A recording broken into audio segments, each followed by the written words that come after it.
시청자 여러분 안녕하십니까? 더 리더 박호진입니다.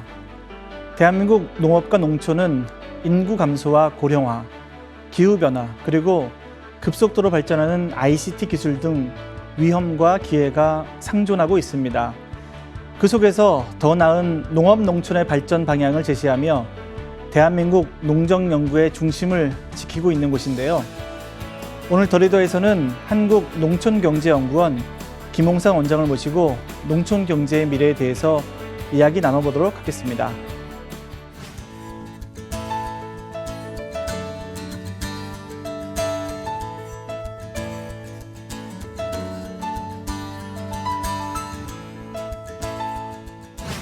바쁘신 가운데 자리해주셔서 고맙습니다. 예, 반갑습니다. 예, 그 시청자들을 위해서 한국농촌경제연구원에 대한 소개 말씀 좀 부탁드립니다. 예, 저희 한국농촌경제연구원은 국무총리 소속 국책연구기관입니다. 우리가 국토에 대한 정책을 하면 국토연구원이 있고, 우리나라 거시경제한다면 한국개발은 KDI가 있고, 산업정책을 한다면 산업연구원이 있듯이 우리나라의 농업, 농촌, 식품산업에 대한 정부의 어떤 정책을 좀 수립하는데 기여하고자 만들어진 국무총리 소속의 정부 출연 연구기관입니다. 저희 연구원은 1978년에 정부 출연 연구기관으로 만들어졌습니다. 지금 80여 명의 어떤 박사와 한 300여 명의 연구 지원 인력, 그리고 석사급 연구원 포함해서 많은 식구들이 그 농촌 현장을 조사하고, 또 정부의 어떤 정책의 어떤 변화에 대한 점검도 하고, 또 우리가 최근에는 코로나 어떤 팬데믹도 있고 기후위기라든지, 그리고 저출산 고령화라든지 우리 사회 천반의 변화에 대한 시대 변화를 점검하면서 우리 농업, 농촌, 식품산업이 어떤 식으로 가야 하면 우리 어떤 미래를 좀 체계적으로 준비할까, 이런 것을 좀 종합적으로 연구하고 대안을 제시하는 기관이라고 볼 수 있습니다. 네, 이 코로나19가 사실 전 산업, 전 국민에게 많은 영향을 미쳤습니다. 한 2년 동안에 농촌 경제는 어떤 영향을 좀 미쳤나요? 예, 작년에 코로나가 처음에 발생했을 때 여러분 TV 뉴스나 이런 걸 봤을 때 이제 그 졸업 시즌, 입학 시즌이 있는데 당장 화훼 농가들이 그렇죠. 그야말로 화훼를 보면 이제 생산한 것을 팔아먹어야 되는데 그럴 수도 네. 없고, 또 학교가 문을 닫으니까 공공급식 같은 어려움도 겪고, 최근에 많은 그 논란이 되고 있지만은 우리나라 농업, 농촌도 외국인 노동에 의해서 상당히 그 의존을 많이 하고 있는데, 네. 이 팬데믹이라는 것은 어떤 물자가 이동을 제한받을 뿐만 아니라 사람 이동이 제한받는 좀 특수한 상황이기 때문에 네. 외국인 노동이 없어가지고 많은 그 농업 현장에서 어려움도 겪고 했습니다. 네. 그러나 또 한편으로는 이 코로나 상황이라는 게 우리 사회로 보면 큰 변화를 가져온 게, 우리가 도시에서 뭐랄까 이제 좀 많은 사람이 모임을 해서 비즈니스도 생기고 집적의 이익이 있었는데, 네. 코로나 상황은 오히려 거꾸로 뭉치면 죽고 흩어지면 산다 하는 그렇죠. 참 너무나 상황이 달라지면서 네. 농촌이 과소화되고 또 자연과 더불어 생활하고 농촌이 폐교 위기에 있는 작은 학교들은 오히려 이 코로나 상황에서도 좀 뭐랄까 아주 건강한 형태로 삶을 유지할 수 있었고, 또 오히려 농촌에서 이루어지는 이 먹거리라는 것이 이 국제적으로 물류 대란 속에서 이게 먹고 사는 문제에서 굉장히 중요한 네. 가치를 우리가 잃을 뻔했는데, 농업 농촌의 가치를 좀 새롭게 발견한 측면도 있습니다. 그리고 실제 농가 소득 이런 측면에도 소상공인이나 이런 분들이 상당히 어려움을 겪었는데, 물론 농촌의 농가들도 많은 어려움을 겪었죠. 네. 겪었지만은 상대적으로 평균적으로 보면 농가 소득이 다른 부분에 비해서 안정이 돼 있고, 또 생산도 어느 정도 잘 이루어지면서 우리 같이 그 좁은 국토에 많은 사람이 살고 있지만은 우리가 마트에 가서 사재기가 생긴다든지, 우리 미국 같은 거대한 나라에서도 사재기가 생기는데, 그렇죠. 우리는 그런 면에서 우리 농업 농촌이 상당히 긍정적인 역할과 새로운 가능성을 또 발견한 측면도 있다고 봅니다. 저희가 이제 일반적으로 농촌 하면은 저출산 고령화 시대에 가장 어려움을 겪고 있다, 이렇게 얘기를 많이 하는데, 대책을 마련하기 위해서 사실 여러 가지 방안들을 준비하고 계실 텐데, 이거에 대해서 원장님 생각은 어떠십니까? 예, 사실은 저출산 고령화 하면 농촌이 바로 제일 직격탄을 받고 있고, 네. 지금 우리가 언론에서 가장 강조되는 게 우리 국토 전체에 한 15%의 도시가 있지만 85%의 농촌인데 대부분이 일부 시군 단위, 행정 단위에서는 뭐 지역이 소멸 위기에 있다는 얘기까지 네. 할 정도로 출산이 적고 뭐 또 고령화되다 보니까 그 지역 사회가 좀 활력을 찾기도 힘들 뿐만 아니라 좀 지속 가능성 자체에 대한 우려가 생길 정도로 되어 있습니다. 네. 그런 면에서 우리가 저출산 고령화에 대해서 농촌 문제는 상당히 심각한 이런 문제를 이제 안고 있는 건 사실이죠. 그러나 다른 한편으로 이번 이제 코로나 상황을 이제 겪으면서도 농촌에 대한 어떤 새로운 가능성도 좀 발견하게 되었고 네. 또 한편 우리가 보면 저출산 고령화라 얘기하는데 사실은 수도권 이 대도시가 학계 출산율이 1 이하로 떨어져 더 있고 낮고요. 오히려 농촌 부분이 학계 출산율이 좀 1 이상으로 높습니다. 그래서 어찌 보면 출산율이라는 관점에서 보면 농촌이 오히려 좀 더 삶의 질을 잘 갖고 네. 나가면 미래에 저출산 문제를 좀 해결할 수 있는 또 공간으로도 생각할 수 있는데 다만 우리가 농촌이 지금 고령화되고 과소화된 거는 교육, 의료, 문화 이런 생활 서비스가 너무 취약하다 보니까 네. 뭐 어느 정도 교육을 위해서 떠나기 저만 해도 사실은 농촌에 살다가 교육을 위해서 서울로 올라온 거 아닙니까? 네. 그러다 보니까 그러한 것을 잘 갖춰 나가면서 이제는 우리 국토의 균형 발전을 잘 해 나가는 것이 최근에 뭐 수도권 밀집으로 인한 수도권 집값 문제라든지 농촌의 가소화 문제를 함께 풀어낼 수 있는 이런 대안적 모색을 한다면 오히려 저출산 고령화 문제를 풀어가는 중요한 공간으로서 이 농촌 사회가 갖고 있는 뭐랄까 긍정적 요소랄까 어찌 보면 뭐 농촌이 문제의 공간이 아니라 기여의 공간이 네. 될 수도 있고 새로운 해답의 공간이 될 수 있는 이런 부분을 봅니다. 그래서 그런 것은 우리가 전체 사회에 대한 어떤 인식의 전환뿐만 아니라 농촌을 바라보는 시각도 이제 좀 새롭게 좀 우리가 공유해 나간다면 네. 좀 대안을 찾을 수 있지 않을까 이런 생각을 합니다.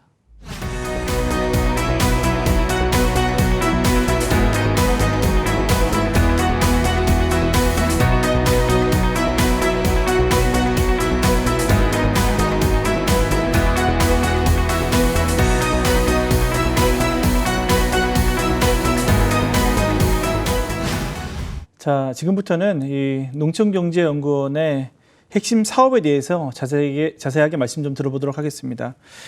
올해 3월부터 중장기 농정의제연구단, 그다음에 농업농촌 탄소중립연구단을 신설하셨는데 이게 어떤 내용들인가요? 예, 아무래도 이제 그 코로나 팬데믹 이후에 우리 사회가 요즘 뭐 대전환이다, 뭐 거대한 전환이다, 뭐 이런 얘기하듯이 네. 우리 사회의 어떤 큰 변화를 겪고 있는 속에서 우리 농업농촌 식품산업에 대한 의제를 어떻게 좀 구체화하고 또 미래 준비를 할 것이냐 네. 이런 측면에서 각 분야별로 전문가들의 어떤 그 개별화된 연구도 중요하지만은 네. 좀 집단지성을 발휘해가지고 우리 사회의 어떤 그 거대한 어떤 변화 속에서 농업농촌 식품산업의 좀 미래를 좀 체계적으로 찾자 네. 이런 차원에서 뭐 전임 부원장을 하시던 분이 이제 미래연구단장을 좀 네. 맡도록 하고 그리고 최근에 우리 사회라는 게 작년에 특히 이 기후변화에 따라서 뭐 장마가 굉장히 길어지고 네. 또 우리가 피부로 느끼고 있는 기후변화에 대해서 이제 탄소 중립 문제가 중요한 우리 사회적 의제가 되어 있는데 그 부분에 대해서 우리 농업농촌이라는 게 한편으로는 탄소 발생을 최소화할 수 있는 우리 농업농촌이 전체 사회로 차지하는 탄소 배출과 관련해서 비중은 적지만은 네. 그것에 대한 노력을 함께 해 나가야 될 부분이 있고요.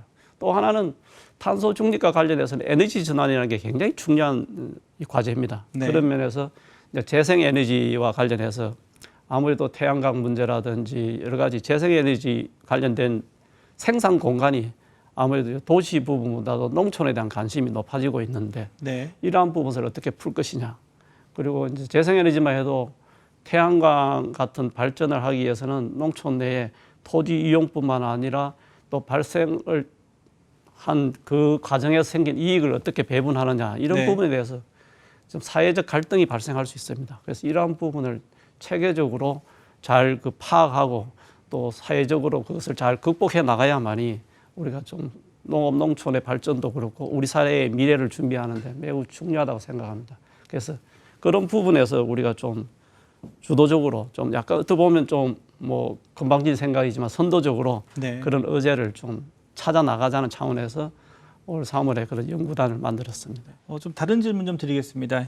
이 농산물 수급 안정을 위해서 농업 관측 사업을 뭐 진행하신다고 하는데 어떤 식으로 이건 농업 관측 사업을 뭐 진행하는 건가요?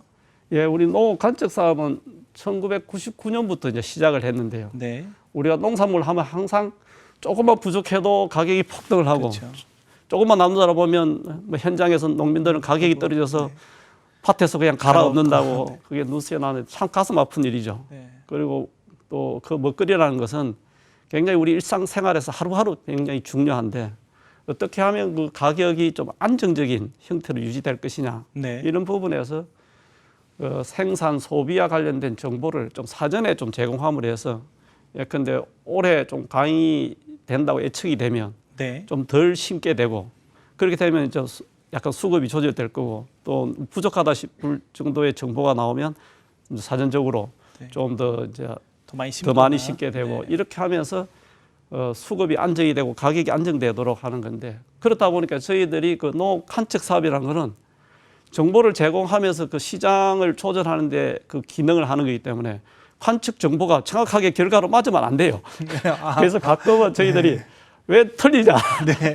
그래서 혼이 다른 적도 있는데 네. 이제 그런 부분은 이제 저희들이 그 관측의 어떤 정보 제공의 측면이 있고 또 저희들이 그걸로 끝나는 게 아니고 그 생산에 대한 정보를 정확히 파악해야 되잖아요. 네. 그래서 그것을 과거에는 이제 주로 현장 조사도 하고 전화 조사도 하지만은 최근에는 그 현장 실측 조사를 하기 위해서 네. 조사 시스템을 많이 바꾸고 또 우리가 현장을 많이 다닐 수 없는 지역에 대해서는 드론을 이용해서 좀 더 정보를 좀 고도화하기도 하고 또 그런 정보가 모인 걸 기초로 해서 저희들이 관측 그 전망 모형이라는 것을 저희 크레이카스모라는 모형을 좀 체계화하고 있습니다. 네. 그래서 그렇게 운영을 한 결과들을 가지고 그 정부 당국자뿐만 아니라 실제 생산자, 소비자, 그리고 유통 관련된 사람 이러한 사람들이 다 같이 모여서 그 품목별로 중앙자문회의 같은 것을 합니다. 그렇게 네. 하면서 정보 공유와 시장의 조절에 대해서 좀 자율적으로 움직일 수 있는 뭐 이러한 사업을 원활히 굴러가게 하기 위한 하나의 좀 뭐랄까 데이터를 제공해주는 네. 이런 부분이 이제 저희 관측 사업의 핵심이라고 볼 수 있습니다. 네. 이 매년 이 경제연구원에서 농업 전망 대회를 개최하신다고요? 예, 예. 사실은 어떤 역할을 하는 건가요? 이게 뭐 농업 이게 전망 관측 대회? 사업 이후에서 계속 해왔던 건데요. 이 최근에 코로나 때문에 사실 좀 아쉬운 부분이 좀 있긴 있습니다. 네. 그 저희들이 그 항상 그 일을 한 21일 전후로 해서 이제 관측 사업을 기초로 해서 품목별 전망뿐만 아니라 그 중요한 농업 정책적 이슈에 대해서도 저희 연구원이 그 주요 연구 부서별로 그 전년도 9월부터 그 내년 초에 네. 어찌 보면 이제 품목에 대한 생산 소비 전망도 하지만은 네. 우리 농업 관련된 부분이 이제 정책적 영향을 많이 받기 때문에 네. 뭐 우리가 통상 관련된 정책도 우리 국내 생산에 영향을 많이 주기도 하고 네. 또 아니면 여러 가지 그 유통 관련 정책이 또 영향을 줄 수도 있고 이렇기 때문에 정책적 이슈에 대해서도 저희들이 준비를 해가지고 연초에 네. 그 품목별 전망과 정책에 대한 전망 및 점검 평가 네. 이라는 것을 저희 연구뿐만 아니라 관련된 뭐 정책 당국자뿐만 아니라 대학 교수라든지 전문가 그리고 현장에 있는 생산자 단체, 농업인 그리고 그 관련된 또 집행 업무를 하고 있는 지자체 이런 다양한 사람들이 함께 모여가지고 저희들이 그 연초에 보면 참가비를 받는데도 자발적으로 한 1,800명이 모입니다. 아, 그래서 그 큰 행사를 하고 있는데 코로나 때문에 네. 최근에는 온라인 웨비나 형태로 운영을 네. 합니다.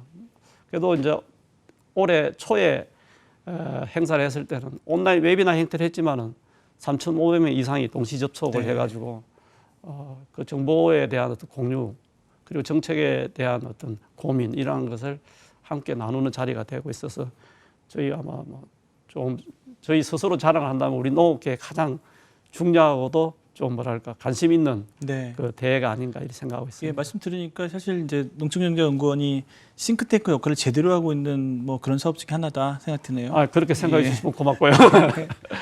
그 정부가 이제 2050 탄소 중립 시나리오를 발표했습니다. 이제 네. 산업에 사실 되게 민감하고 중요한 네. 뭐 영향을 미치고 있는데 이 농협 분야에서의 탄소 중립 방향 어떻습니까?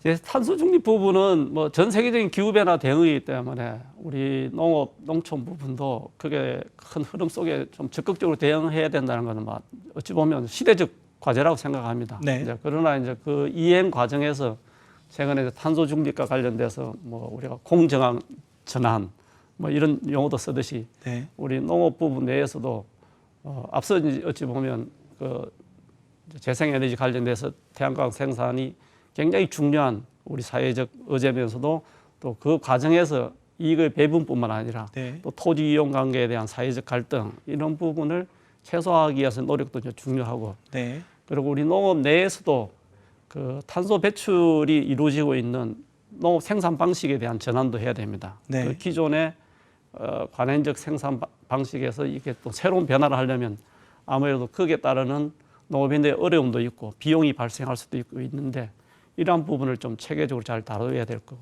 네. 특히 우리 농업 분야는 다른 산업에 비해서 어찌 보면 탄소를 광합성해서 탄소를 저장해서 이런 또 효과가 있는 사업인데 네.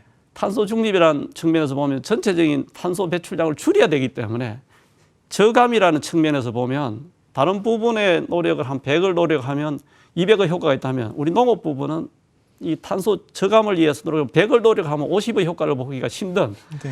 비중은 적지만은 네. 그래서 우리 현장의 농업인들이 상당히 크게 따르는 뭐랄까 좀 스트레스랄까 이렇게 좀 어려움이 클 수가 있겠네요. 있겠다. 네. 어려움이 있고 그것을 좀 잘 정책적으로 관리도 하고 지원도 해야 할 필요가 있다는 생각이 들고요.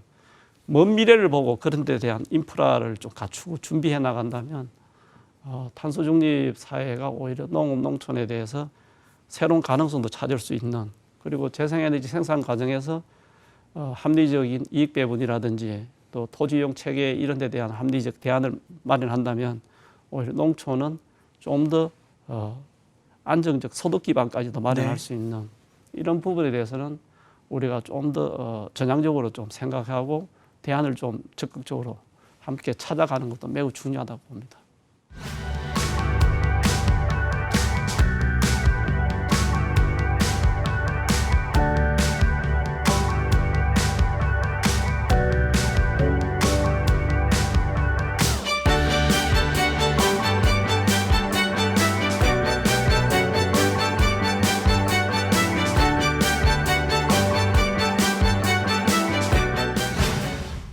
네, 이번에는 농촌경제연구원의 역할과 비전에 대해서 자세하게 말씀 좀 들어보겠습니다. 이제 메가 FTA 이제 RCEP 체결함과 함께 네. CPTPP 가입이 앞으로 이제 농업에 어떤 영향을 미치는지 그래서 한국 농업에 피해가 될지 또 기회가 될지 이런 거 궁금한데 어떻게 보세요?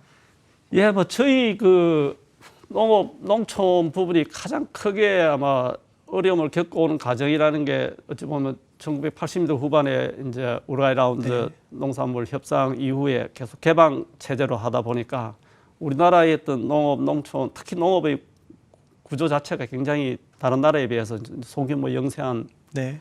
이게 농지 면적, 국토 면적에 비해서 인구가 좀 많은 이런 상황에서 곡물 생산이라든지 이렇게 경종 농업은 상당히 경쟁력을 갖추기가 힘든 부분이었던 게 네. 사실입니다. 그래서 그 이후에 항상 그 개방이 뭐 FTA가 확대돼 나오고 지금 그 연속성상에서 이제 RCEP도 그러고 이 이제 CPTPP도 마찬가지입니다. 그 내용이라는 게 얼마 전에 뭐 이루어지고 있던 RCEP만 하더라도 이 개방의 어떤 수준이 좀 우리가 어느 정도 이제 뭐 약간의 어려움이 있지만은 좀 감내할 수준이었는데 지금 CPTPP 같은 경우는 이제 개방의 수준이 아직 확정은 안 됐지만은 RCEP보다는 상당히 좀 네. 그 개방의 뭐 요구 수준이 강하지 않을까 이렇게 네. 생각하고 그와 관련해서는 이제 관세 감축 문제도 있고 또 검역 조건에 대한 변화. 네. 지금 우리만 해도 뭐 중국 농산물 중에 근데 일부 뭐 과수나 이런 것은 이제 병충해라든지 이런 것 때문에 검역 때문에 사실은 우리한테 그 수입이 안 되는 게 꽤 있거든요. 네. 그래서 이제 그러한 부분이 변화가 좀 생길 여지가 있고 그러다 보니까 최근에 우리나라의 그 많은 농민 단체에서도 CPTPP에 대해서는 뭐 정부가 어느 정도 방향을 정했다 하니까 그에 대해서 굉장히 우려의 목소리가 좀 네. 강하게 나오고 있는 게 우리 현실입니다.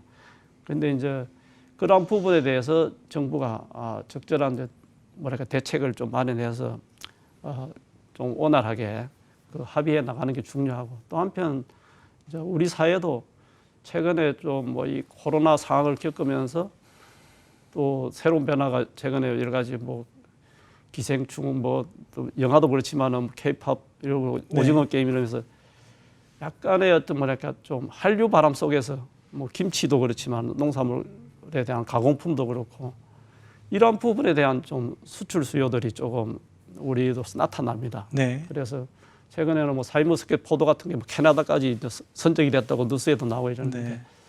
그런 면에서도 우리가 이제 좀 새로운 가능성도 또 있는 부분이 있는데 아직까지는 그래도 뭐 이게 수입이 절대적이기 때문에 네.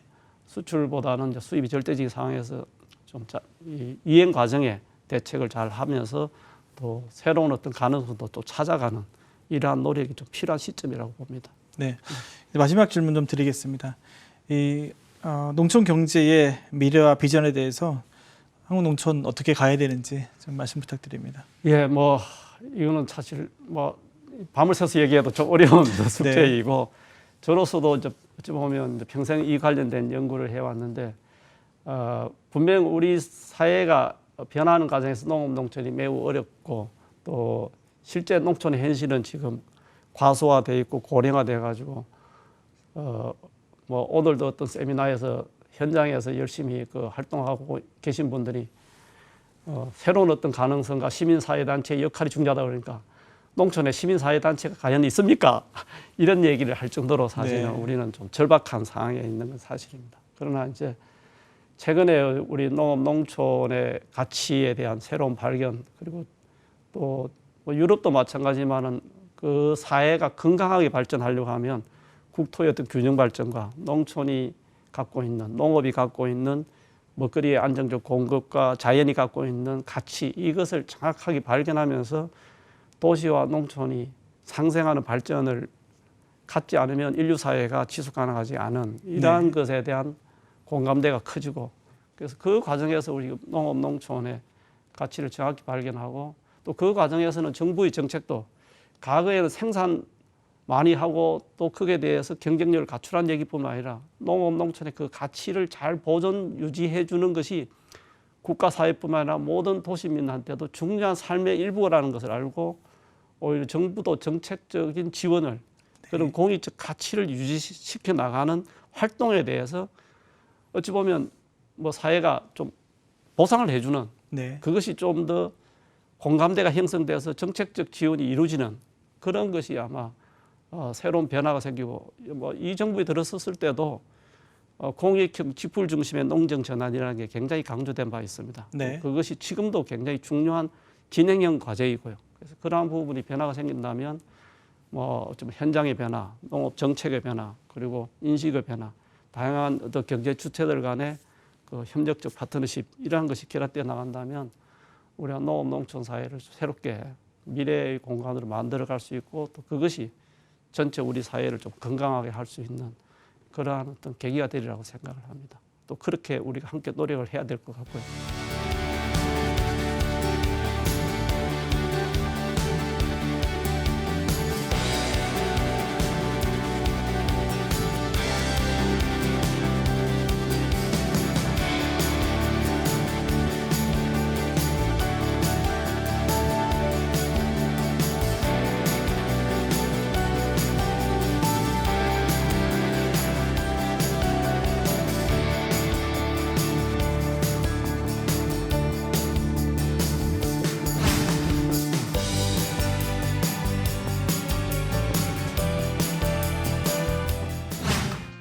국민 10명 가운데 7명이 앞으로 농업 농촌의 중요성이 더 커질 것으로 인식하고 있다는 조사가 나왔습니다. 특히 농업 농촌이 미래 성장 동력이라고 인식하는 소비자가 73%에 달해 국민들이 미래 농업 농촌에 거는 기대가 높은 것을 알 수 있는데요. 한국 농업 정책을 선도하며 농촌의 미래를 이끌어갈 한국농촌경제연구원의 역할과 정책을 기대하겠습니다. 오늘 함께해 주신 김용상 원장님 감사합니다.